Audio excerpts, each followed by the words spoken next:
समाधान। बोलिए देवादिदेव 1008 से आदिनाथ भगवान की जय जय जय। बोलिए प्रातः स्मरणीय संत शिरोमणि परम पूज्य 108 आचार्य गुरु विद्यासागर जी महामुनिराज की जय जय जय। बोलिए गुणायतन प्रणीता संघ का समाधान प्रवर्तक भावना योग प्रवर्तक परम पूज्य 108 यूनिवर्सिटी प्रमाण सागर जी मुनि महाराज की, परम पूज्य 108 यूनिवर्सिटी विराट सागर जी मुनि महाराज की। उपस्थित धर्म श्रद्धालु सज्जनों, माताओं एवं बहनों, जैसा कि आप सबों को विदित ही है कि पूज्य गुरुदेव का मंगल में विहार 52 क्षेत्र से गुरु चरणों की ओर चल रहा है और बिहार के इस क्रम में आज सोनावत का भाग्य जागत है कि सोनावत की नगरी में पूज्य गुरुदेव का पावन चरण यहाँ पड़ा है। हम आपके सौभाग्य की सराहना करते हैं, हम आपके सौभाग्य की बड़ी अनुमोदना करते हैं। वह 2000 कथल ध्वनि हमारे सोनावत वालों के लिए अपने आप कर दीजिए। और सोनावत जिसे आचार्य धर्म सागर जी आचार्य वर्धमान सागर जी महाराज के जन्मभूमि होने का गौरव भी प्राप्त है, ऐसे सोनावत नगरी में आज यहाँ संघ का समाधान का कार्यक्रम आयोजित है। आज के संघ का समाधान कार्यक्रम में यहाँ उपस्थित सोनावत के श्रद्धालुजन और जो हमारे बिहार में चल रहे हैं श्रद्धालुजन और देश और विदेश के विभिन्न स्थानों से जहाँ उपस्थित श्रद्धालुजन हैं, उन सबों का तथा उन सभी दर्शकों और श्रोताओं का जो आज यहाँ आयोजित संघ का समाधान कार्यक्रम का सीधा प्रसारण घर बैठे पारस चैनल, जिनवाणी चैनल, प्रमाणिक ऐप के माध्यम से देख रहे हैं, सुन रहे हैं, आनंद ले रहे हैं, उन सबों का मैं 52 चूलगिरी स्थित क्षेत्र ट्रस्ट कमेटी एवं चातुर्मास धर्म भावना समिति की ओर से हार्दिक हार्दिक अभिनंदन करता हूं। मैं आपको ले चलूं संघ का समाधान की ओर, जहां आपकी शंकाएं होंगी, गुरुवर के समाधान होंगे। उसके पूर्व रोज की तरह हम लोग पूज्य गुरुदेव के मंगल में आशीर्वाद से अपने का अभिषेक करेंगे। तो बोलिएगा मेरे साथ, नमोस्तु गुरुदेव, नमोस्तु गुरुदेव, नमोस्तु गुरुदेव। बोले मुनि प्रमाण सागर जी महाराज की। चलिए, और आज के प्रथम प्रश्न के लिए मैं आमंत्रित कर रहा हूं डॉक्टर नरेंद्र भारती शनावत को, और उसके बाद तैयार रहेंगे श्री धीरज गोधा बेड़िया ब्रांच मैनेजर SBI। परम पूज्य गुरुदेव के चरणों में त्रिवार नमोस्तु। 7 माह बाद आपका सनावद में आगमन हुआ, यह हम सभी के लिए सौभाग्य की बात है। मेरा क्वेश्चन है कि महाराज जी, जब किसी परिवार में बालक का जन्म होता है तो बहुत खुशियां मनाई जाती है। यहाँ तक कि किसी के यहाँ बैंड बाजे की व्यवस्था नहीं होती तो वो थाली ठोक ठोक करके और खुशी जाहिर करता है। लेकिन जब भगवान का जन्म कल्याणक होता है उस समय माता पिता का क्या ऐसा दुर्भाग्य रहता है कि वो जन्म कल्याणक में जब सौदरबिंद्र जो है बालक को लेकर के जाता है तो ना वो अभिषेक देख पाती है माता और ना किसी भी प्रकार की खुशियां मना पाती है। दूसरी बात कि जब माता सोती रहती हैं तो वहाँ पर मायामयी बालक को रखने की क्या जरूरत होती है, कृपया समाधान करें। बहुत अच्छा सवाल आपने खड़ा किया है, खड़े रहे आप थोड़ी देर। साधारण प्राणी के जन्म की प्रक्रिया और तीर्थंकरों के जन्म की प्रक्रिया में बड़ा अंतर है। साधारण प्राणी का जन्म केवल जन्म के लिए होता है, जन्म के रूप में होता है, और तीर्थंकरों का जन्म जन्म नहीं जन्म कल्याणक होता है, क्योंकि उनका ये अंतिम जन्म होता है और वह जन्म जगत के कल्याण के लिए होता है। वो महान पुण्यशाली पुरुष हैं और उस महान पुण्यवान होने के कारण उनकी पुण्य की महिमा से उनके गर्भ में आने के पूर्व से ही देवों द्वारा उनकी व्यवस्था होती है और भक्ति से प्रेरित होकर वे भगवान का जन्म महामहोत्सव मनाते हैं। अब आपने कहा कि माँ का ऐसा क्या दुर्भाग्य या माता पिता का ऐसा क्या दुर्भाग्य जो वो खुद उस रूप में उत्सव नहीं मना पाते। देखिए, मैं तो आपको बताऊं, सामान्य प्रक्रिया में भी हालांकि मैं ज़्यादा इससे अवगत नहीं हूँ कि क्योंकि इस अनुभव से गुजरने का अवसर मुझे नहीं मिला, लेकिन जितना मैंने सुना है और जाना है, बच्चे के जन्म के बाद पूरा घर खुशी मनाता है, माँ क्या उसमें सम्मिलित हो पाती होती है क्या? माताएं बैठी है बताएगी, हाँ माँ तो नहीं होती ना, हाँ। तो वहां भी भगवान के उस जन्म में 3 लोक के समस्त प्राणी सम्मिलित हो रहे हैं, माँ नहीं हो रही तो क्या है? हाँ, बल्कि मैं समझता हूं कि सामान्य प्राणी को जन्म देने वाली माँ उसके बच्चे के जन्म के खुशी में पूरा परिवार कुटुंब खुशी मनाता है, वो प्रसव की पीड़ा को सहती भी रहती है, कुछ मायूसी का भी अनुभव होता होगा, लेकिन ये देवों की बड़ी चतुराई है कि माँ को बेशुद्ध मूर्छित करके उनके सामने मायावादी बालक रख देते ताकि माँ को उसकी पीड़ा का भी एहसास न हो। ये माँ की पुण्याई है, पुण्य की चिंता बता रहा हूं। माँ को उस पीड़ा का भी एहसास ना हो, और उत्सव में त्रिलोक के समस्त प्राणियों को सम्मिलित किया गया। उत्सव मनाते हैं, भगवान के जन्म के समय में कहा जाता है नारकियों में भी क्षण भर को आनंद आता है, और जब लौटा कर लाते हैं तो माता पिता सहित पूरे परिवार को अलग आनंद की अनुभूति होती। बाद में जब माँ को जगा करके भगवान को सौंपते हैं तो माँ गदगद होती है। तो इसे मैं किसी भी तरीके से कमी के रूप में नहीं देखता। ये एक सहज प्रक्रिया है जो तीर्थंकर भगवंतों के पुण्य के प्रताप से है, और उनके जन्म कल्याणक में यह महामहोत्सव इस बात का द्योतक है कि इस जगत के कल्याण करने वाले महान आत्मा का इस धरती पर आविर्भाव हो गया। जन्म के समय से ये सारी प्रक्रिया पूरी हो जाती है। यदि ये सब क्रियाएं ना हो तो वो सब बातें घटित नहीं हो सकती। तीर्थंकरों का जन्म एक माँ से होता है, पर एक माँ के लिए नहीं होता। हमारा आपका जन्म माँ से हुआ पर माँ के लिए हुआ, ये अलग बात होती है, पर तीर्थंकरों का जन्म सारे संसार के लिए होता है, इसलिए उसे उस रूप में देखना चाहिए। दूसरा सवाल क्या पूछा था आपने? दूसरा महाराज जी ये है कि सारी क्रियाएं सौधर्म इंद्र वहां करता है, तो माता पिता को ये अधिकार क्यों नहीं मिला? हाँ, माता पिता को ये अधिकार क्यों नहीं मिला? क्योंकि उनने ऐसे पुण्यशाली को जन्म दिया है, ऐसे पुण्यशाली को जन्म दिया है जिसके पुण्य के परिणाम स्वरूप सारी व्यवस्थाएं अलग है। वो तो माँ का दूध तक नहीं पीते, माँ के हाथ का कुछ खाते भी नहीं। क्यों नहीं? इसकी एक वजह बताता हूं, इसका एक वैज्ञानिक कारण है। आपने सुना होगा कि अंतरिक्ष पर जब कोई यात्री जाता है तो उसकी ड्रेस कैसी होती है? 10-12 किलो वजन का अलग ड्रेस रहता है। क्यों? क्योंकि जब वो अंतरिक्ष में जाएगा तो वहां की ऊर्जा के साथ इसका तालमेल होना चाहिए। अगर नहीं है तो मामला गड़बड़ हो जाएगा। तीर्थंकर जो तीर्थंकर के रूप में जन्म लेते हैं, उनके जन्मातिशय में एक अतिशय होता अतुल बल। बहुत बड़ी बात कर रहा हूं, थोड़ा ध्यान से समझना। वो अनंत ऊर्जा के धनी होते हैं, उनके पास अपार ऊर्जा होती है।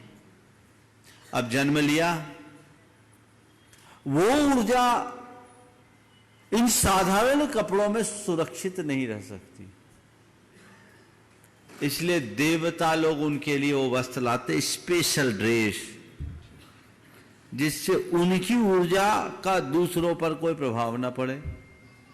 फिर जिस तरह की शक्ति उनके लिए सामान्य भोजन काम का ही नहीं, तो दिव्य भोजन उनको आता है, माँ का दूध भी उनको असर नहीं पड़ेगा, तो उस तरह का दूध, वो उस तरह का भोजन लेते हैं।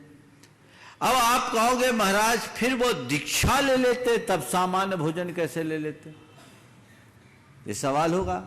हाँ, और दीक्षा लेते समय तो जब वो दीक्षा लेते हैं तो उनके अंदर अपनी ऊर्जा को खपाने की शक्ति आती है। वो ध्यान करते हैं, ध्यान से अपनी ऊर्जा को कंज्यूम कर लेते हैं। इसलिए उन्हें उनकी ऊर्जा, एक तो वस्त्र नहीं है तो सारी ऊर्जा सब तरफ फैल जाती है, इसका कहीं दुष्प्रभाव नहीं पड़ता और वो अपने ध्यान के बल पर अपनी ऊर्जा को कंज्यूम कर लेते हैं, इसलिए साधारण भोजन से भी उनका काम चल जाता है।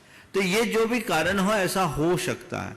तो ये कुल मिलाकर के पुण्य का प्रताप है और पुण्य के परिणाम स्वरूप ऐसा खेल होता है। और एक बात बताऊं, आज एक माँ अगर उसका दूध बच्चा न पिए या अपने बच्चे को दूध न पिला पाए तो मचलती है, पर तीर्थंकर की माँ और अधिक हर्षित होती है, क्योंकि मैं आज धन्य हूं, मेरी कोख धन्य हो गई, मेरा जीवन कृतार्थ हो गया, क्योंकि मैंने जगत उद्धारक को जन्म दिया।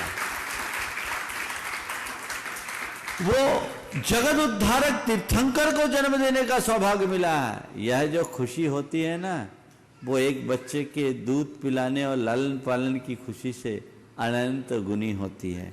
और इसके साथ ही माताएं अपने बालक को खिलाती भी है, भोजन नहीं कराती तो क्या हुआ, और चीजें तो कराती है, इसलिए उसको उस संदर्भ में देखना चाहिए। तो महाराज जी वो सौधर्म इंद्र का महत्व ज्यादा है कि जो है मानव का महत्व ज्यादा है वहाँ? देखिए, सौधर्म इंद्र मनुष्य से बलशाली तो है, हर अर्थ में सामर्थ्यशाली, बलशाली तो है। हर अर्थ में सामर्थ्यशाली है, तो जिसके पास पुण्य अधिक होगा उसका महत्व तो होगा। लेकिन बाद में तो महाराज जी वो बलशाली नहीं रहे, क्योंकि सारी मनुष्य ने क्रियाएं की बाद के कल्याणकों की। संयम के क्षेत्र में पीछे, बाकी सब में तुमसे आगे। ठीक महाराज, नमस्ते महाराज। श्री धीरज गोथा बेड़िया, ब्रांच मैनेजर SBI। और उसके बाद तैयार रहेंगे श्री गुलजारी लाल जी, सरोज देवी जैन, सिद्धवरकोट। गुरुवर के चरणों में सकल दिगंबर जैन समाज रतलाम की ओर से त्रेबार नमोस्तु नमोस्तु नमोस्तु। गुरुवर, मेरा प्रश्न ये है कि कोई भी कार्य संपन्न करने के लिए तन मन धन की आवश्यकता होती है, लेकिन किसी के पास तन है मन धन नहीं है, मन है धन तन नहीं है, धन है लेकिन तन मन नहीं है, तो क्या तीनों का मिलन होना आवश्यक है और तीनों में श्रेष्ठ क्या है? तन मन धन तीनों मिल जाए तो सोने में सुगंध, लेकिन नहीं है तो जो है वो अर्पित करो। तुम्हारे पास धन है, तन है तो तन का उपयोग करो, मन है तो मन का उपयोग करो, धन है तो धन का उपयोग करो, तीनों है तो तीनों का उपयोग करो। पर मन में यह देख देख कर कोसो मत कि अरे आज मेरे पास धन नहीं है, बड़े बड़े धनी लोग तो बहुत आगे बढ़ रहे हैं। नहीं, धन नहीं है तो क्या हुआ, मेरा तन और मन तो है, जो मैं कर सकता हूं करूं। एक व्यक्ति मेरे पास आया, साधारण परिस्थिति का था पर बड़ा दुखी था। बोले महाराज, मेरा ऐसा कैसा पापोदय है कि मैं दान नहीं कर पाता। पर बहुत एक्टिव आदमी था। हमने कहा तू हताश क्यों होता है, तू दान नहीं दे सकता तो क्या बात हो गया, योगदान तो दे सकता है, और योगदान दे रहा है, दान से बड़ा योगदान है। और अपने जीवन को धन्य कर। दान देने वाले बहुत मिल सकते, योगदान देने वाले कम, बहुत कम मिलते हैं। तो तू योगदान दे रहा है, यह भी तेरे लिए एक बड़ी बात है। समझ गए? तो क्या कहा मैंने, जो जहां है उसे अर्पित करने की कोशिश करो, अपना उत्कृष्ट लगाने का प्रयास करो। श्री गुलजारी लाल जी, संतोष देवी जैन, सरोज देवी जैन, सिद्धवरकोट। उसके बाद तैयार रहेंगे श्रीमती संगीता संतोष बाकरीवाल, सोनावत, गुणाइटन ट्रस्टी। परम पूज गुरुवार, कोटि साह नमोस्तु। महाराज जी, आज भौतिक साधनों की उन्नति तो चारों तरफ देखने को मिलती है, चहुमुखी विकास हो रहा है इन साधनों का, किंतु आध्यात्मिक, सांस्कृतिक और नैतिक मूल्यों में तीव्र गति से गिरावट आ रही है। तो महाराज जी, हमें ऐसा क्या करें कि भौतिक साधनों के साथ साथ आध्यात्मिक, सांस्कृतिक और नैतिक मूल्यों में भी वृद्धि हो? और क्या ये भौतिक साधन आध्यात्मिक उन्नति, सांस्कृतिक उन्नति में बाधक है क्या महाराज जी? देखिए, भौतिक विकास के साथ नैतिक, आध्यात्मिक और सांस्कृतिक मूल्यों का भी विकास होना चाहिए। और मेरा मानना है नैतिक, सांस्कृतिक और आध्यात्मिक मूल्यों का विकास ही जीवन के वास्तविक विकास की दिशा में बढ़ता है। इसलिए हमें इस दिशा में प्रयास करना चाहिए। आपने पूछा ऐसा क्या करें कि ये विकास हो, तो बस भौतिक विकास की अर्थहीनता पर विचार करें और अपनी सांस्कृतिक निष्ठा को जगा लें, तो हम अपने नैतिक, आध्यात्मिक और सांस्कृतिक मूल्यों के प्रति निष्ठावान बनेंगे और जीवन को आगे बढ़ा सकेंगे।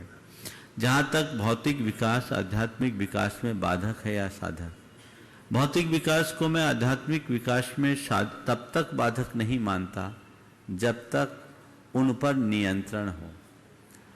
नियंत्रणहीन हो जाने पर वो हमारे लिए बहुत बाधक है। भौतिक विकास हमें सुविधा देता है, लेकिन वही सुविधा नियंत्रण खो जाने पर दुविधा है। आज एडवांस टेक्नोलॉजी का युग है। टेक्नोलॉजी ने आज ये साधन दिए, यहाँ मैं बोल रहा हूँ, पूरे दुनिया के लोग घर बैठे अध्यात्म के मार्ग का उपदेश पा रहे हैं, अपने जीवन के कल्याण का सूत्र पा रहे हैं। बहुत सारे लोग बोलते हैं महाराज आपको सुनते हैं हमारे जीवन में बदलाव आ गया। ये बाधक है या साधक? उन लोगों के लिए कितना बड़ा साधन बन गया जो अपने शरीर से भगवान के दर्शन के लिए जाने में सक्षम नहीं, जो गुरुओं के शरण में जाने के लिए सक्षम नहीं, घर बैठे उनको लाभ मिल रहा है।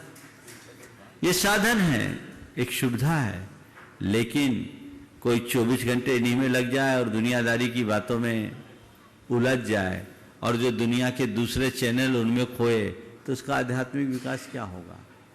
इसलिए मैं एक पंक्ति कहता हूं, हर सुविधा का सीमित उपयोग करो तो सुविधा है, अन्यथा वो जीवन की सबसे बड़ी दुविधा है। श्रीमती, हाँ बोलिए। हे गुरुवर, नमोस्तु नमोस्तु नमोस्तु। मेरी शंका है कि जरूरी नहीं कि हमेशा बुरे कर्मों की वजह से ही दुख सहने को मिले। कई बार हद से ज्यादा अच्छे होने की भी कीमत चुकानी पड़ती है, तो ऐसा क्यों महाराज जी? अच्छे होने की भी कीमत चुकानी पड़ती, चुकाए ना। हम अच्छे हैं, सोने को तो कसौटी पर ही कसा जाता है, पर कभी सोना इससे नाराज होता है क्या? जब जब सोने को कसौटी पर कसा गया है, सोना और अधिक निखरा है। हमें ये कभी नहीं भूलना चाहिए। इसलिए अच्छे हैं तो अच्छे होने दीजिए और अपने आप को अच्छे होने का प्रमाण प्रस्तुत कीजिए, ताकि दूसरे आपके अनुकरण कर सके। हताश मत होइए। श्रीमती सुधा विजय काला सनावत, नेमावर ट्रस्टी एवं सिद्धरकूट के महामंत्री, और तैयार रहेंगे श्री दिनेश शास्त्री सिद्धरकूट। बोलो। नमोस्तु गुरुवर, नमोस्तु गुरुवर, नमोस्तु गुरुवर। गुरुवर, सौभाग्य अपने घर के दरवाजे तक आकर लौट जाता है, इसका क्या कारण है? सौभाग्य को अपने जीवन की स्थायी संपत्ति कैसे बनाएं? देखिए, सबसे पहले तो मैं कहूंगा कि सौभाग्य घर के दरवाजे पर आकर लौटा नहीं, मेरा सौभाग्य है कि घर के दरवाजे पर आ गया। ऐसा क्यों नहीं सोचते? नेगेटिव क्यों सोचते हैं? आज सनावत वालों को लग रहा है महाराज आए तो रुक नहीं रहे हैं। अरे आ गए, कभी सोचा था इतनी जल्दी आएंगे? हाँ, आपने सोचा था? हमने भी नहीं सोचा था। हमें तो उम्मीद ही नहीं थी कि अभी हमको इस तरफ से जाना है, लेकिन ये योग है, तो जो भी योग मिलता है उसका सही प्रयोग करना चाहिए और हमेशा पॉजिटिव सोच करके आनंदित होना चाहिए कि कम से कम दरवाजे तक तो आया। आज दरवाजे पर आया, कल अंदर भी आएगा। नमोस्तु भगवान, नमोस्तु भगवान। भगवान, आज की उपभोक्तावादी संस्कृति में विलासिता को आवश्यकता का रूप दे दिया गया। ऐसे में आज युग के अनुसार विलासिता को आवश्यकता से किस प्रकार अलग किया जा सकता है ताकि विलासिता हमारे जीवन पर हावी ना हो? आध्यात्मिकता को जीवन में उतारे, संयम और संतोष का गुण प्रकट होगा। और जिस मनुष्य के हृदय में संयम और संतोष जैसे गुण विकसित होते हैं, उसका जीवन संतुलित होता है, स्वस्थ होता है, सहज होता है और शांत होता है। इसलिए संयम को आदर्श बनाए, संतोष को प्रकट करें, जो कि आध्यात्मिकता का ही प्रसाद है। भगवान, शरीर को तपाने से ही कर्म। एक सवाल की अनुमति है। श्रीमती किरण लश्करे सनावत, उसके बाद तैयार रहेंगी श्री राजेश पूनम लक्ष्य जैन पुणे। आप लोग इतने बुद्धिमान हैं कि थोड़ा मौका दे दो तो 1 घंटा में एक पर्याप्त है। गुरुवर, त्रय बार नमोस्तु नमोस्तु नमोस्तु। गुरुवर, मनुष्य के भीतर विश्वास की अपार संपदा है, पर वह उसका अनुभव नहीं कर रहा है। उसके अंदर असीमित आनंद है, पर उसे खोज नहीं पाया। इसका क्या कारण है? अपने भीतर के आनंद को खोज नहीं पाया, इसका क्या कारण है? देखिए, हमने सुना एक जगह एक भिखारी था और जीवन भर भीख मांगा और मर गया। उसके मर जाने के बाद लोगों ने उस जगह को साफ करने के इरादे से फावड़ा चलाकर मिट्टी हटाई। 6-8 इंच की मिट्टी हटी कि वहां हंडा निकल गया और एक हंडे में अपार धन था। लोगों ने कहा हाय ये भिखारी कैसा अभागा है कि जिस जगह पर बैठ करके उसने सारी जिंदगी भीख मांगी उसी जगह अक्षय निधि पड़ी थी। काश उसे इसका पता होता तो वो भीख नहीं मांग पाता। बस यही दशा आज के मनुष्य की है। काश उसे एक पता होता कि मैं अक्षय आनंद का धाम हूं तो उसे इस तरह दीनहीन बनकर जीने की नौबत नहीं आती। श्री राजेश पूनम लक्ष्य जैन पुणे ग्राचार्य बंधुओं मैं आपको बताना चाहता हूं कि इस वर्ष पूज्य देव की पुरानी पीछी को ग्रहण करने का सौभाग्य इसी दंपत्ति ने प्राप्त किया। जोरदार कथन से अभिनंदन कर दीजिए बंधु। और इसके बाद क्या रहेंगे अरहंत अजमेरा, अंतरिक्ष अजमेरा, हितेश काला बड़वानी। नमोस्तु गुरुदेव। गुरुदेव रविंद्रनाथ टैगोर ने एक देशभक्ति गीत लिखा था जिसके बोल हैं एकला चालो रे। तो ये उन्होंने किस संदर्भ में लिखा होगा? मनुष्य को किस मार्ग और किस गंतव्य के लिए अकेला चलना चाहिए? मनुष्य को किस मार्ग और संदर्भ के लिए अकेला चलना चाहिए? जब मनुष्य अपनी अपेक्षाओं से मुक्त होना चाहे और अपने परम लक्ष्य को प्राप्त करना तो वो दूसरों की तरफ न देखे, एकला चालो रे। मैं अगर दूसरों को अपने साथ लेकर के चलना चाहूँगा तो कोई ज़रूरी नहीं कि सब मेरे पीछे चले। और बड़े लक्ष्य की उपलब्धि समूह में नहीं होती, स्वयं से होती है। और अध्यात्म की दृष्टि से बात करो तो एकला चालो रे। जब एक को हम पाएंगे, एक को भजेंगे, एक को ध्याएंगे तभी एक तक पहुंच पाएंगे। तो वो उस संदर्भ में जाना जा सकता है। नमस्ते गुरु। मैं आमंत्रित कर रहा हूं 4 युवाओं को, प्रोफेसर यश सेठी बड़वानी, श्री अरहंत अजमेरा बड़वानी, अंतरिक्ष अजमेरा बड़वानी, हितेश काला बड़वानी। जब 52 गजा से लगातार अभी तक बिहार में पूर्ण काले के योगदान और 52 गजा के प्रवास में पूरे चातुर्मास में और चातुर्मास के पूर्व चातुर्मास के बाद भी सारी व्यवस्थाओं को अंजाम देने में इन युवकों का बहुत बड़ा योगदान। जोरदार करतल ध्वनि से अभिनंदन कर दीजिए। नमोस्तु। और इसी के साथ मैं आमंत्रित कर रहा हूं 52 गजा से पधारे 52 गजा क्षेत्र के मुख्य व्यवस्थापक श्री इंद्रजीत मंडलोई, जिन्होंने रात नहीं देखा, दिन नहीं देखा और पूरे आयोजनों को और आप पधारने वाले क्षेत्र पर अतिथियों के लिए अपना समय देकर के बहुत ही इस चातुर्मास को ऐतिहासिक स्वरूप देने में अपना योगदान दिया है। आ जाइए इंद्रजीत जी मंडलोई। सवाल करो। हाँ बोलो। सवाल कर रहे हैं आप सभी कोई। नमोस्तु महाराज जी, नमोस्तु महाराज जी, नमोस्तु महाराज जी। महाराज जी हमेशा कहते हैं सब्र का फल मीठा होता है और दूसरी तरफ कहते हैं वक्त किसी का इंतजार नहीं करता। तो महाराज जी इन दोनों वाक्यों में सामंजस्य कैसे बिठाएं? और गुरुदेव क्या सफलता के लिए समय का इंतजार करना ठीक है? बहुत अच्छा सवाल है। दोनों कहावतें अलग अलग संदर्भों में उपयोगी है। सब्र का फल मीठा भी होता है और वक्त किसी का इंतजार भी नहीं करता। जब हम किसी लक्ष्य के लिए आगे बढ़े, प्रयास करें, परिणाम न निकले, मन अधीर होने लगे तो अपने मन को धैर्य बंधाने के लिए कहें सब्र का फल मीठा होता है। और जब हमें किसी कार्य को जल्दी अंजाम देना हो, किसी बड़े उपलब्धि के लिए आगे बढ़ना हो, किसी लक्ष्य तक पहुंचना हो तो उस समय हम सोचें वक्त किसी का इंतजार नहीं करता, जो करना है सो अभी कर लो। तो अलग अलग संदर्भों में अलग अलग तरीके से इन दोनों कहावतों का उपयोग किया जा सकता है। प्रोफेसर यश सेठी बड़वानी, उसके बाद हितेश अजमेरा। नमोस्तु गुरुदेव। नमोस्तु। हाँ बोलो बोलो, तुम बोलो। गुरुदेव संगत में शुद्ध विचार, संगत में शुद्ध विचार और पंगत में शुद्ध आहार न हो तो बुद्धिमानी इसी में कि उसे छोड़ दिया जाना चाहिए। क्या बात है, बहुत पर गुरुदेव आज का ज्ञानी संगत में विचारों को नहीं देखता, सिर्फ बातों का अचार बनाना चाहता है और पंगत में विचारों को नहीं देखता, अपनी बातों से चटनी बनवाना चाहता है। क्या बात, बहुत अच्छा सवाल।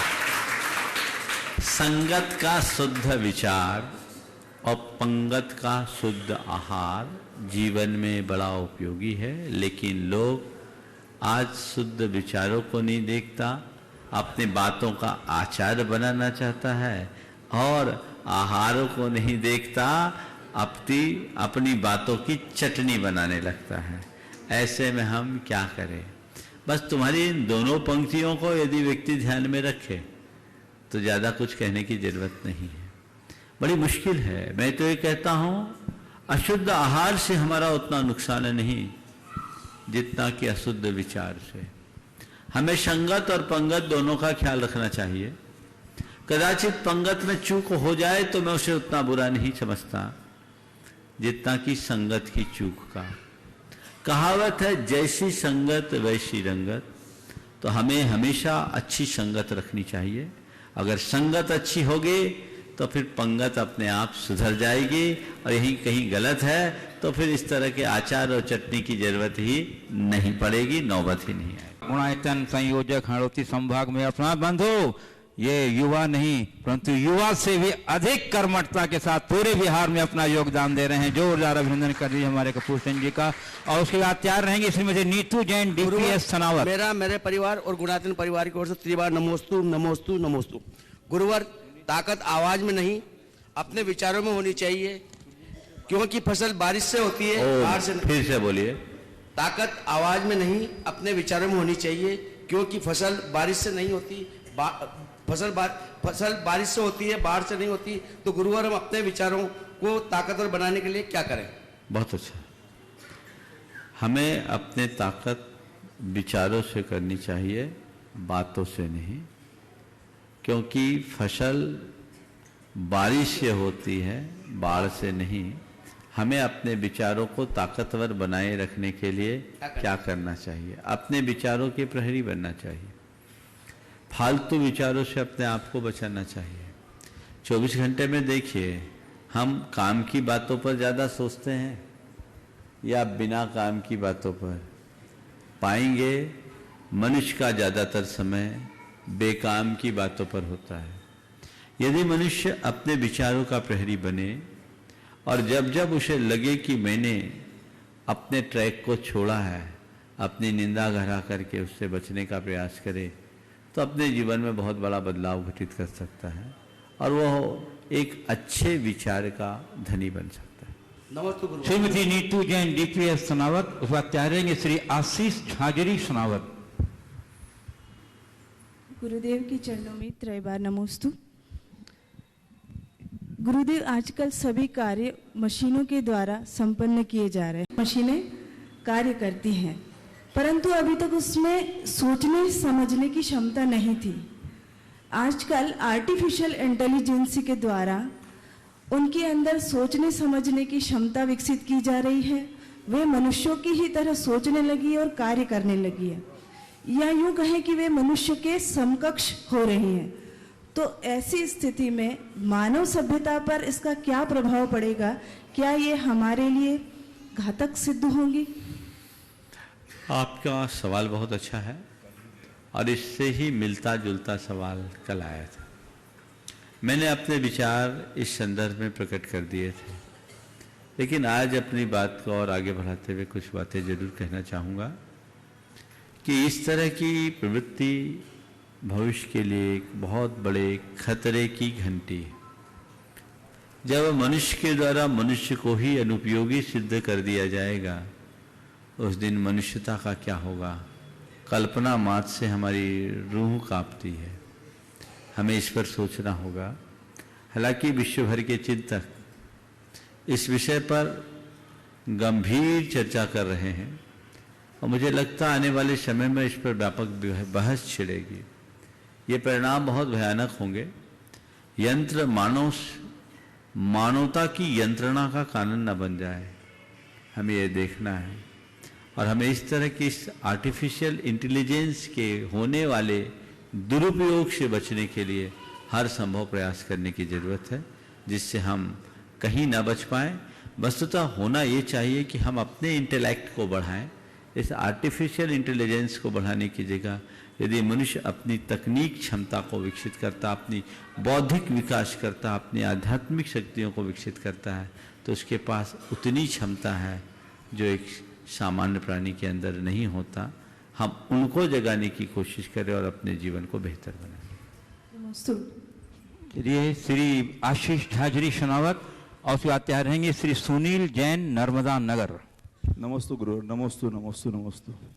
हे भगवान, जन्म संस्कार, जैन धर्म के संस्कार और सामाजिक संस्कार से अगर कोई विचलित होता है अपने जीवन में और उसके बाद वो परिवर्तन लाना चाहता है तो किस तरह से वो परिवर्तन ला सकता है?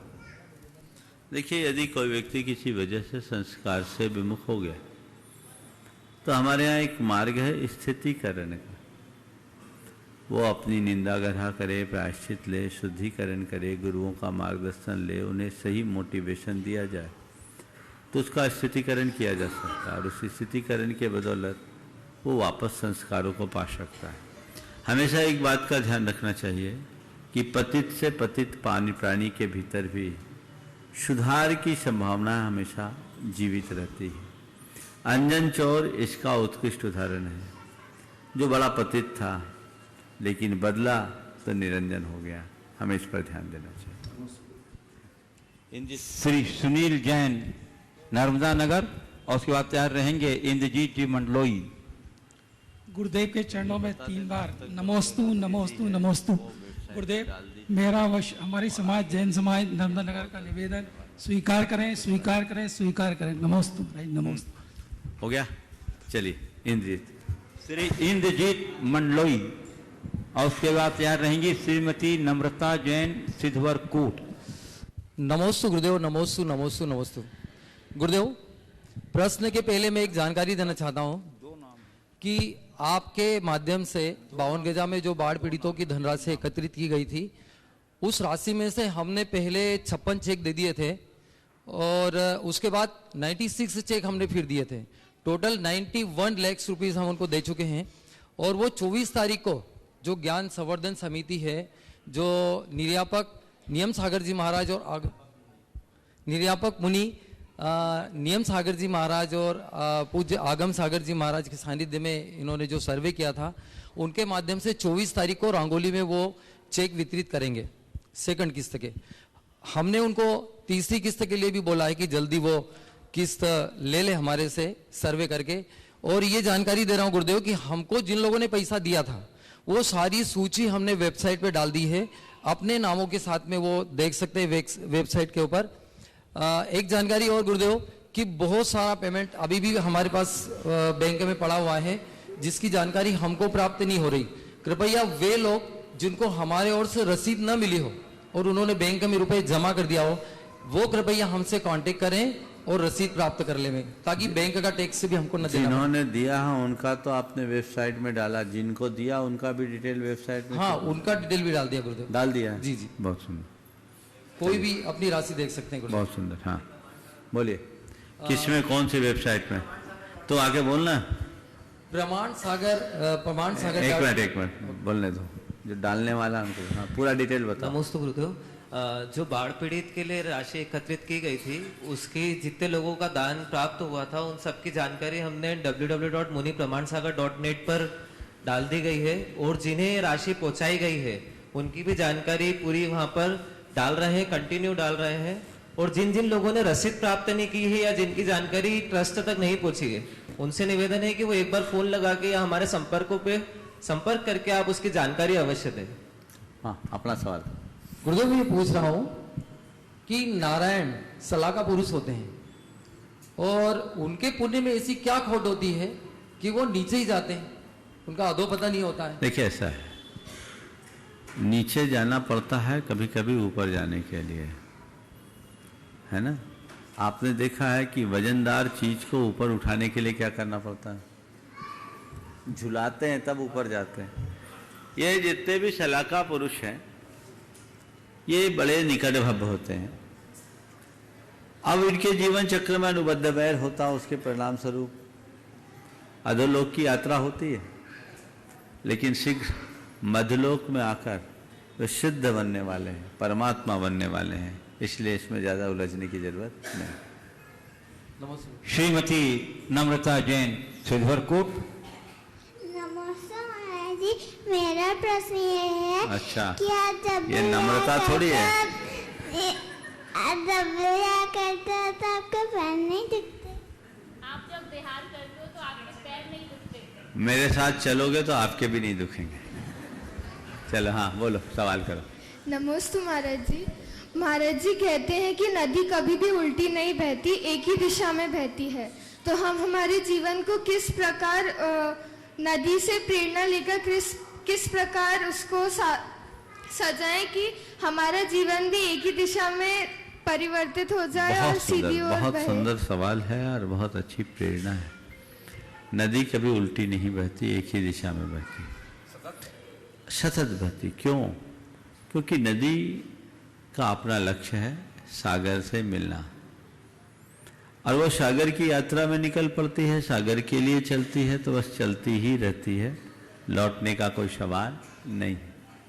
इसी तरह जो मनुष्य अपने लक्ष्य से अनुबंधित हो जाता है वो कभी भी विपथगामी नहीं बनता, कभी वो गलत डायरेक्शन में नहीं जाता।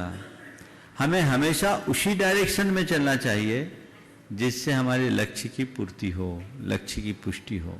इसलिए बड़ा लक्ष्य बनाइए, पुरुषार्थ जगाइए और अपना सर्वस्व उस लक्ष्य की प्राप्ति के लिए समर्पित कर दीजिए। अगला, हाँ अगला सवाल। अगले सवाल के लिए तैयार रहेंगे श्री पीयूष कुमार नरेंद्र कुमार जैन, दाना बाजार, सनावत। इसके बाद नाम तो बाकी नहीं है, फिर सुनील बाकी। मेरा मुनिवर को सनावत सकल जैन समाज और मेरे परिवार की तरफ से त्रयवार नमोस्तु नमोस्तु नमोस्तु। महाराज जी, मेरा प्रश्न ये है कि जनरल बातों में हम कभी भी कुछ भी प्रश्न पूछते हैं लोगों से तो वो नकारात्मक जवाब ही क्यों देते हैं, सकारात्मक क्यों नहीं देते हैं? ये मेरी शंका, इसका समाधान दीजिए। एक बार गुरुदेव से किसी ने पूछा, अलग संदर्भ में पूछा था, पर उन्होंने एक उत्तर दिया, वो तुम्हारे सवाल का उत्तर है। उन्होंने कहा था कि कोई आदमी मट्ठा पिए हो तो उसके मुख से दूध की डकार आ सकती क्या? बोलो, मट्ठा से जिसका पेट भरा है वो दूध की डकार कैसे लेगा? जिसके अंदर नकारात्मकता ठूस ठूस करके भरी है वो सकारात्मक प्रतिक्रिया कैसे देगा? तो ऐसे व्यक्ति का पेट खाली करने की जरूरत है, उस नकारात्मकता को दूर करने की जरूरत है। वो धीरे धीरे अंदर की जब नकारात्मकता हटेगी तब सकारात्मकता बढ़ेगी। और इसे दूसरे संदर्भ में ले, जैसे जैसे हम सकारात्मकता बढ़ाएंगे वैसे वैसे हमारी नकारात्मकता घटेगी। एक बात मैं इस संदर्भ में कहूँगा, जो अभी इंद्रजीत जी ने अभी बात की कि 52 गजा से बाढ़ पीड़ितों की सहायता के लिए एक आह्वान किया गया और काफ़ी अच्छी धनराशि पूरे देश के लोगों ने उसमें समर्पित की। मुझे ख्याल है सनावत की महिला मंडल का भी उसमें रोल था, यहाँ से भी गया, बहुत अच्छा। और मैंने उसी समय कहा था कि सारी राशि को वेबसाइट पर डालना है। मुझे बहुत प्रसन्नता है कि वेबसाइट पर उसे डाल दी गई है, आगे भी डाला जाएगा। जहाँ तक राशि की बात है, कमेटी ने हमेशा से और हमने भी कहा कि इसे यथाशीघ्र दो, लेकिन वे लोग एक व्यवस्थित योजनाबद्ध तरीके से इस राशि का विनियोजन कर रहे हैं। एक पूरी समिति है जो इस पे काम कर रही है और वह काम परम पूज्य मुनिवर निर्यापक समन श्री नियम सागर जी महाराज और आगम सागर जी महाराज के मार्गदर्शन में वहाँ की संस्थाएं कर रही है। वे जैसा जैसा बोल रही है वैसा वैसा काम हो रहा है। और मैंने उन तक ये संदेश पहुँचाया है कि यथाशीघ्र ये कार्य हो और अंतिम कड़ी गुरुदेव के सानिध्य में हम लोग नेमावर जा ही रहे हैं, उनके सानिध्य में पूरा हो जाए तो बहुत अच्छा है। उनको थोड़ा समय लग रहा है, पर इतना मान करके चलिए आपके एक एक पाई पाई का बहुत अच्छा उपयोग हो रहा है, इसमें किसी तरह का संशय नहीं और सारा कार्य पूर्ण पारदर्शिता के साथ हो रहा है। इसलिए इस बात को लेकर किसी भी प्रकार का विकल्प मन में न लाएं। आपके सवाल का उत्तर हो गया, आगे। हाँ। नम्रता जैन, सिद्धवर कोट। हेलो, नमोस्तु महाराज जी, नमोस्तु नमोस्तु नमोस्तु। महाराज जी, किसी ने कहा है कि जब किसी में गुण दिखाई दे तो मन को कैमरा बना लीजिए। जब किसी में गुण दिखाई दे तो मन को कैमरा बना लीजिए और जब किसी में अवगुण दिखाई दे तो मन को आईना बना लीजिए। लेकिन महाराज जी मन तो चंचल है, ना तो ये कैमरा बन पाता है और ना ही आईना बन पाता है, तो इसको कैसे स्थिर करें? नहीं बन पाता, इसीलिए तो ऐसा उपदेश दिया जाता है कि ऐसा बना लीजिए। कहना तो बड़ा सरल है, करना बहुत कठिन। ये वही कर सकता है जिसके हृदय में आत्म जागरूकता हो, जो अपने जीवन का वास्तविक विकास करना चाहता हो। यदि हम अपने जीवन का वास्तविक विकास करना चाहेंगे तो ये सब हमारे जीवन में अपने आप घटित हो जाए। बंधुओं, जैसा कि आप जान रहे हैं, त्रिदेव का मंगल में विहार गुरु चरणों की हो रहा है। मैं आपको बताना चाहता हूं कि वर्तमान सत्य के श्रवण संस्कृत के इतिहास में आगामी 1 दिसंबर 2019 को निमावर सिद्धो क्षेत्र पर एक स्वर्णिम अध्याय का सृजन होने जा रहा है, जिसके अंतर्गत मध्याह्न समय 16 वर्ष और 9 माह के उपरांत 15 वर्ष और 9 माह के उपरांत अतिशय क्षेत्र राम टेक से बिछड़े शिष्य का सिद्ध क्षेत्र सिद्धोदय क्षेत्र नेमावर पर मिलन होने जा रहा है। और यह मिलन कैसा हो रहा है? संत सरिता मुनि श्री प्रमाण सागर जी और मुनि श्री विराट सागर जी का संतों के सागर आचार्य श्री विद्यासागर के साथ मिलन होने जा रहा है। तो यह वर्तमान संधि का एक अभूतपूर्व प्रसंग है। निश्चय ही यह बहुत पावन और अद्भुत क्षण होगा, भावाभिभूत का क्षण होगा, और वो बड़े भाग्यशाली होंगे जो इस पावन क्षण के प्रत्यक्ष साक्षी होंगे। हमारे पास निरंतर पूरे देश से और विदेश से जानकारियां लेने के लिए लोग उत्सुक हैं इस पावन क्षण के साक्षी बनने के लिए। मैं आपसे अनुरोध करता हूं कि आपने अभी तक मन नहीं बनाया है तो ऐसे अवसर जीवन में बार बार नहीं मिलते, और सारे अवसर तो बार बार मिलते हैं। एक ऐसा क्षण है कि जिसको देख करके हर देखने वाले का अंतरंग में रोमांच सा खड़ा हो जाएगा, और ऐसा दृश्य दोबारा फिर देखने को मिले ऐसा संभव नहीं। इसलिए आपसे मेरा अनुरोध है कि आप अपने सौभाग्य की श्रीवृद्धि करना चाहते हैं तो इस दुर्लभ घड़ी के साक्षी बनने के लिए प्रत्यक्ष रूप से मन बना करके नेमावर क्षेत्र में पधारें। समय ध्यान रखिएगा, आगामी 1 दिसंबर मध्याह्न समय में यह अद्भुत संपन्न होने जा रहा है, और इसके बारे में विशेष जानकारी समय समय पर आपको दी जाती रहेगी। इस क्रम में अब मैं आमंत्रित कर रहा हूं श्री सुनील जी जैन DPS सनावत को। निरंतर चलायमान चरणों में त्रैबार नमोस्तु।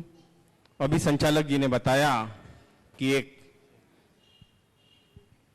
मुनि प्रमाण सागर जी का आचार्य विद्यासागर जी से मिलन होगा, अद्भुत मिलन होगा निश्चित तौर पर, किंतु एक अलग ढंग से है। एक मुनि का एक आचार्य से मिलन नहीं है, एक ऐसे शिष्य का अपने गुरु से मिलन है कि वो शिष्य आज उस स्थान पर है कि जिसके भी कई शिष्य हैं, और गुरु तो गुरु है, वो तीर्थंकर के समकक्ष है। ऐसे महामिलन को इतना साधारण नहीं है। भैया जी मैं कहना चाहूंगा कि जब गुरुवर का 52 गजा से विहार हुआ, कल इसी संबंध में मेरा प्रश्न भी था, पहले मैं उसकी सूचनाएं दे दूं गुरुदेव, फिर उसका प्रश्न पूछ लेता हूं। आज गुरुदेव का लगभग 50% विहार यहां पर कंप्लीट हुआ है। नेमावर मतलब 52 गजा से नेमावर की ओर का 60% हो गया, लगभग चलेगा 50-60, 160 किलोमीटर हो चुका है। 160 हुआ है जिस रास्ते से आया पैदल 170 170। अब 145 किलोमीटर का सफर और है। 145 किलोमीटर के सफर में 85 मतलब लगभग 45 किलोमीटर का जो एक बियाबान जंगल से गुरुदेव का विहार होगा, और जिस मार्ग से गुरुदेव का विहार सनावत से नेमावर की ओर हो रहा है, संभव तो वो पहले ये गुरुवर है जिनका इस भयावह जंगल के मार्ग से अपने गुरु की ओर विहार हो रहा है। तो मेरा समस्त देशवासियों से यही कहना है कि एक बार इस विहार में आए और इस देखें कि एक दिगंबर संत कैसे विहार करता है, और एक गुरु का अपने शिष्य के प्रति क्या समर्पण होता है, और गुरु की जो पुकार होती है, गुरु का जो आदेश होता है, शिष्य कैसे दौड़ा चला जाता है। कल यही प्रश्न मैंने गुरुवर से किया था, गुरुवर यदि पंख होते तो हम उड़ के चले आते, और गुरुवर का ये विहार उड़ता हुआ ही हमें दिख रहा है।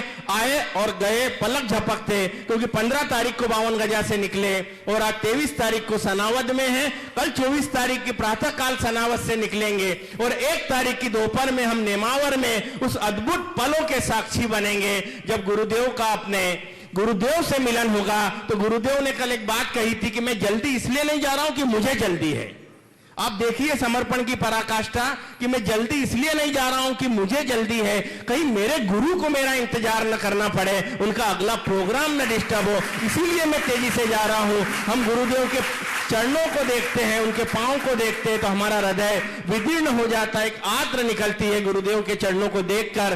पर उनका विल पावर इतना मजबूत है कि वो बिल्कुल बड़े चले जा रहे हैं। तो मैं गुरुदेव से यही पूछना चाहूंगा, गुरुदेव ये वो क्या समर्पण है, उत्कृष्ट समर्पण है, उसे हम कैसे समझें और कैसे अपने जीवन में अंगीकार करें? देखिए, बहुत सारी बातें हैं। आप लोग कह रहे हैं गुरु और शिष्य का मिलन हो रहा है।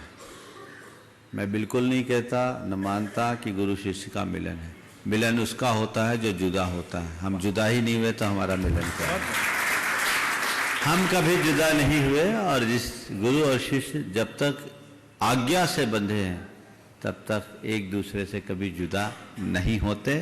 और हमारा ये सौभाग्य है कि हम पर गुरु कृपा है और हम हमेशा उनकी आज्ञा में बंध करके रहे हैं, और ये उनका आशीर्वाद हम सबको मिलता रहा है।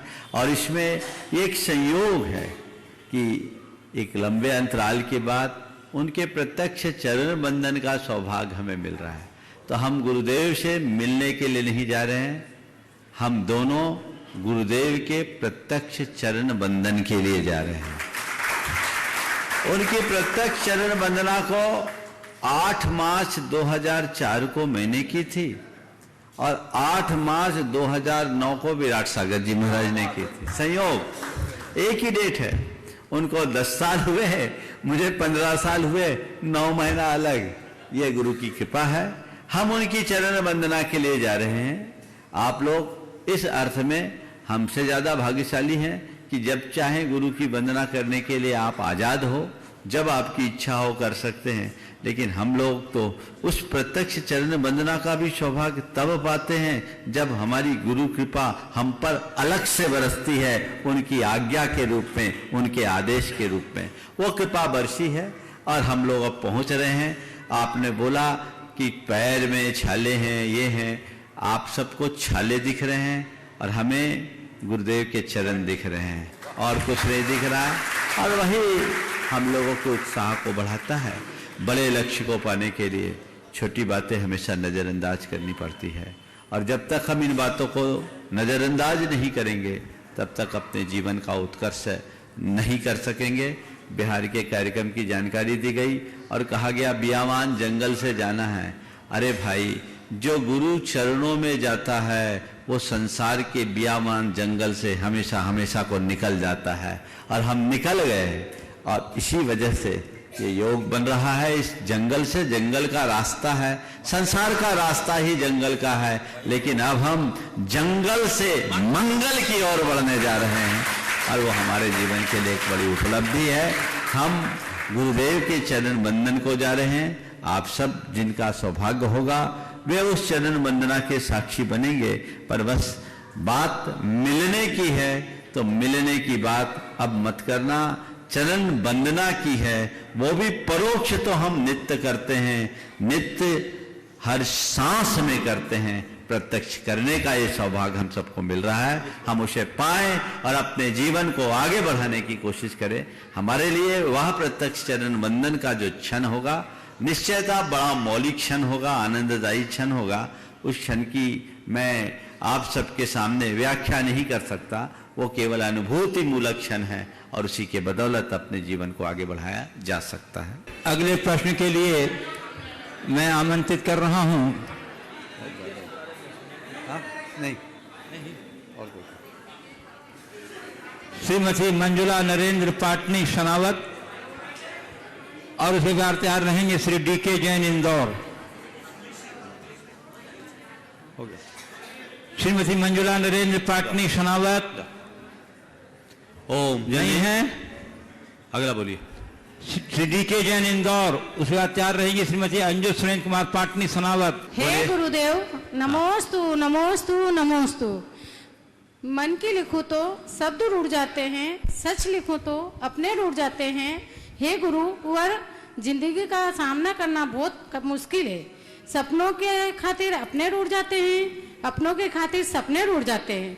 हम ऐसा क्या करें कि अपने और सपने दोनों बने रहें? सपनों के खातिर अपने रूठ जाते हैं और अपनों के खातिर सपने टूट जाते हैं। हम ऐसा क्या करें कि अपने और सपने दोनों ठीक रहें। बस इतना कहता हूँ, अपनों को अपना मानो, उन्हें सपना मत दिखाओ, और सपनों को इतनी सीमित में रखो कि वो अपना न बने। नमस्ते गुरु। श्री डी के जैन इंदौर नहीं है। यदि श्रीमती अंजू सुरेंद्र कुमार पाटनी सनावत, उसके बाद तैयार रहेंगी श्रीमती चंदा पाटनी सनावत। हे गुरुदेव, नमोस्तु नमोस्तु नमोस्तु।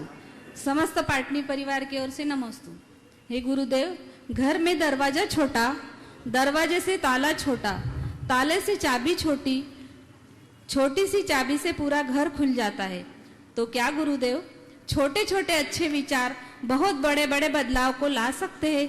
उन विचारों को हम जीवन में कैसे साकार करें? बहुत अच्छी बात की है। छोटे से चाबी से घर का पूरा ताला खुल जाता है। छोटे छोटे विचार जीवन में बहुत बड़े बदलाव ला सकते हैं, बशर्ते हम उन विचारों को समझने की कोशिश करें, उन्हें स्वीकार करने की कोशिश करें। एक साधारण सी बात का भी हमारे हृदय पर असाधारण प्रभाव पड़ सकता है, बशर्ते हम उसे आत्मसात करें। कोई विचार बड़ा नहीं होता, कोई विचार छोटा नहीं होता। वही विचार हमारे लिए प्रभावी होता है जो हमारे विचारों को स्पंदित करता है। तो जहाँ कहीं भी अच्छे विचार हों, हम उसे स्वीकार करने की कोशिश करें। श्रीमती चंदा पाटनी सनावत, उसके बाद तैयार रहेंगी श्रीमती मीना गजेंद्र बाकलीवाल सनावत। गुरुदेव नमोस्तु नमोस्तु नमोस्तु।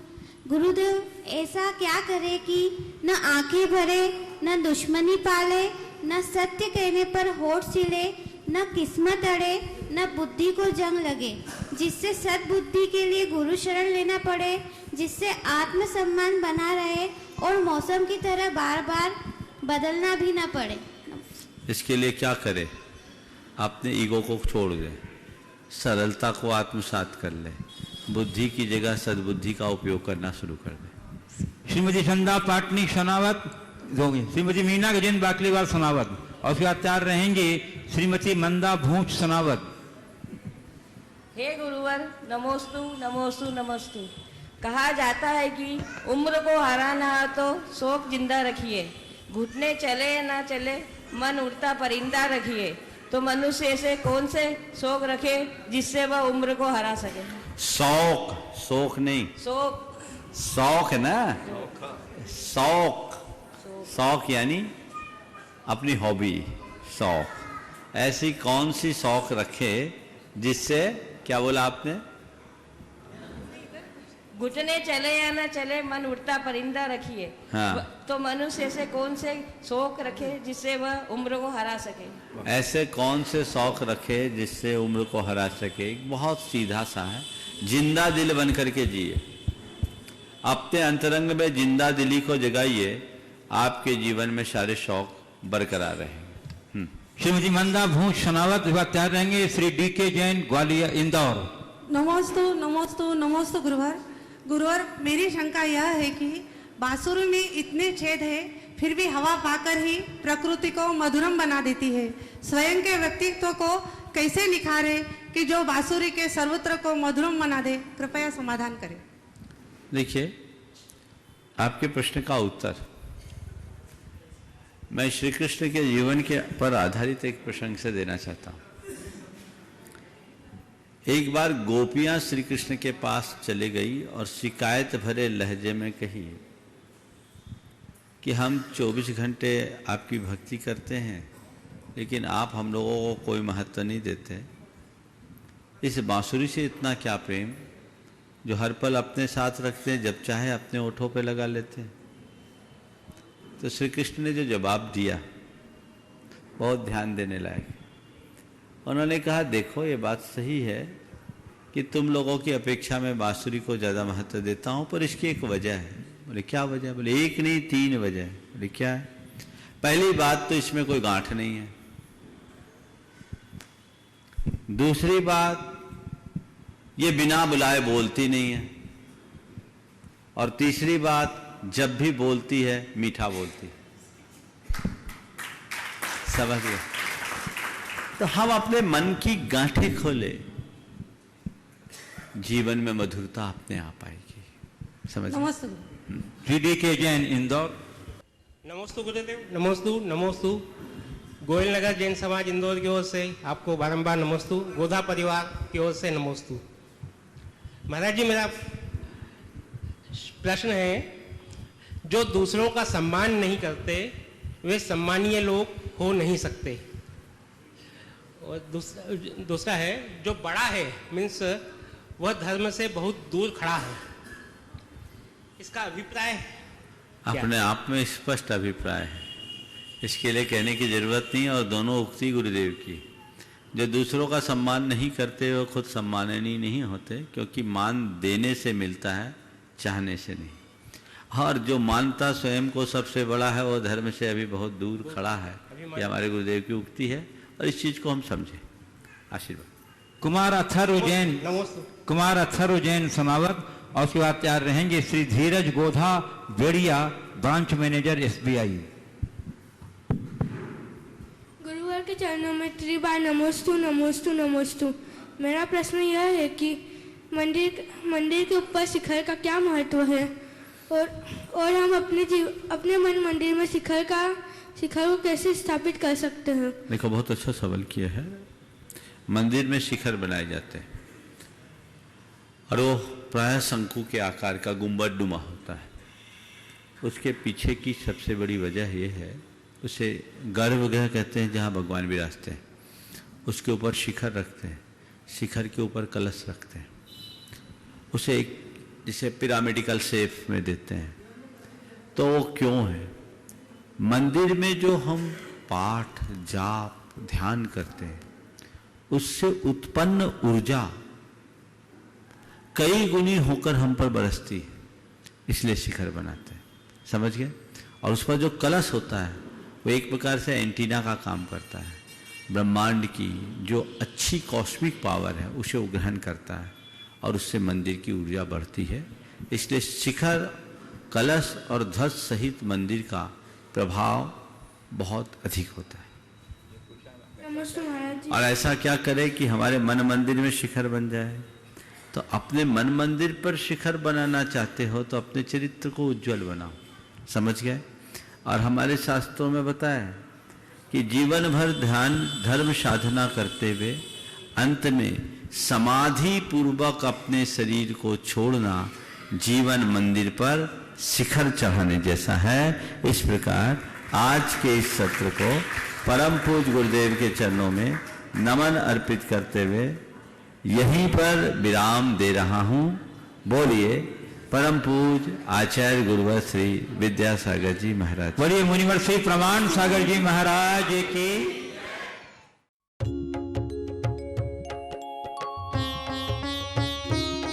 शंका समाधान।